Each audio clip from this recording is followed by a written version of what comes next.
Okay, so today we're going to take a real quick look at the hip drive.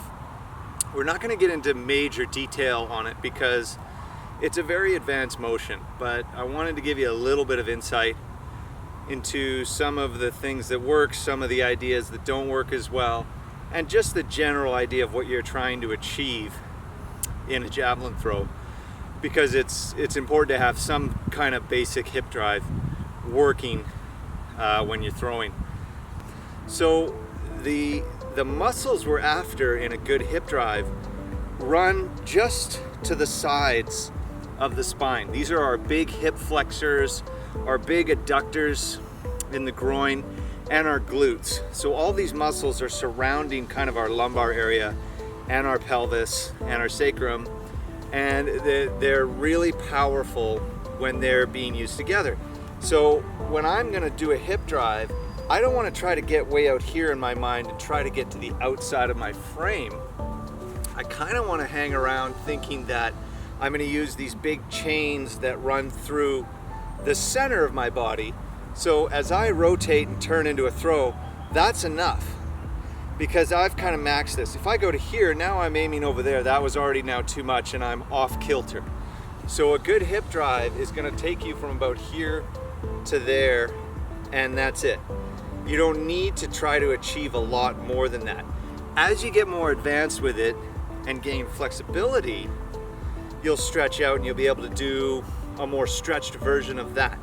So the first one I'll see is an under attack. So kind of what you would actually use for a golf swing. You'll use the lower hemisphere as you drive your hip in your mind.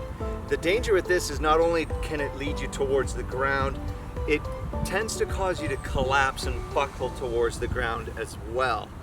So in your mind, if you're coming in to throw and you're thinking of doing this, and your brain is drawing a line in a connection to the hip that way, you'll see the person slide like that. They'll kind of have this throw the hip and slide, and they'll fall back a little bit and kind of reverse C. They'll fall out of it. So in their mind, they're thinking, okay, I'm going to come in, push the hip, and do something like that, maybe to lift up to get the throw up that way. But of course it's kind of counter-based. It doesn't work that way. You're not trying to extend this in this direction. You're actually trying to extend it more in the opposite way. There's two hemispheres I like to use, and it's kind of the lower hemisphere, so to speak, where you see golf and hockey exist. And then there's an upper hemisphere where you see like a tennis serve or a lot of throwing exist. You see really good quarterbacks in the NFL, they'll have that down, deliver the ball nice and tall, working up in that hemisphere. So that's the first one you want to avoid. You don't want to try to come underneath and kind of create a reverse C and float the hip forward in that direction. The other one you want to avoid is coming around too much. And you'll see this where, athletes and, sometimes coaching and stuff will discuss the idea of spinning to get delivery.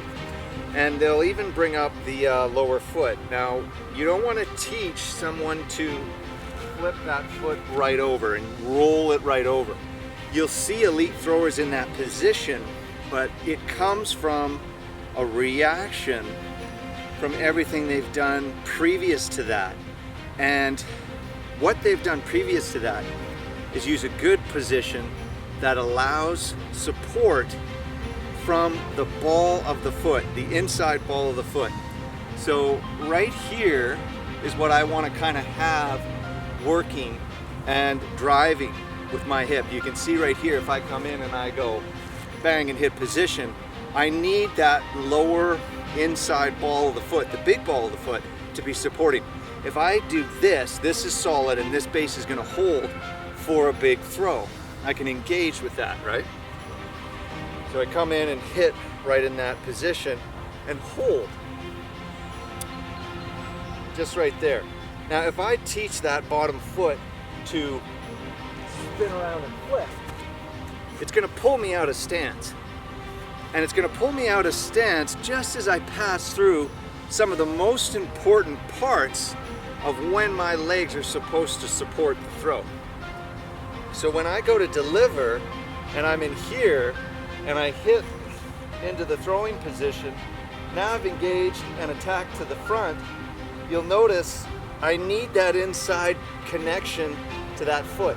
The reason I need it is because the inside half of your foot, if we take a foot and split it kind of along the big toe and the second toe, all the support is right there. That's where a lot of the power is for the foot. That also comes up and jumps right back into those big muscles we were talking about earlier. So all this support is right on that line. So I need to be in there holding on that line to connect with all that stuff. If I spin around, I'm gonna buckle and fall and my stance is gonna break down. The whole trick here is, can you come in and create a stance where, bang, not only do you get your stretch and your separation, but it's supportive. Now I've completed the hip drive, I'm sitting in here and I'm gonna get the reaction of the throw. Now it's okay if that flips over, but I don't really care. Because once I've done that and that, all the energy's way up in the javelin now. It doesn't matter what's going on down here. And I don't care because I was way more interested in having that foot support me than flipping over and spinning out. There's no power to spinning out. There's no force in this. Imagine if I was gonna punch somebody and spin out and flip my foot over each time I delivered a punch. There'd be no force in that. So be very careful if you're teaching a flipping over and rolling of that foot. That's not something we want to advocate. So the third one, which is probably the most common that we see, is a jolt. So I'm going to come in and I'm going to throttle my hip as hard as I can. I'm going to jolt it. I'm going to shove it. I'm going to push it really aggressively and hope that it creates something via that press of force, that one big pulse. And with a big pulse like that, the danger is that the hips are so strong, and they're our proximal joint, they're our number one joint, so everything's distal from there, right? So it goes hips, torso, shoulders, elbow, wrists, all the way out to the most distal joints, right? And if you want good joint order, you want to use the hip first. The danger is if you shove too hard with that first hip, it can throw everything off. You'll notice with a good thrower, if you slow it down, even though it looks like they jolted and they cranked really hard, if you slow it down, it's all in sequence. Every little joint followed the next and created a nice, smooth, sequential motion.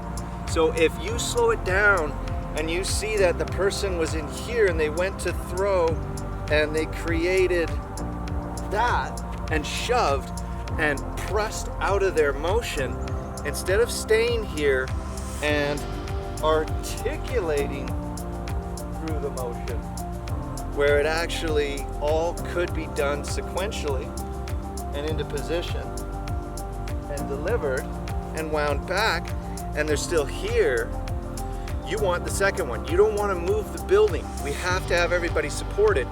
And that's the only way we can kind of turn over the big joints to create that stretch.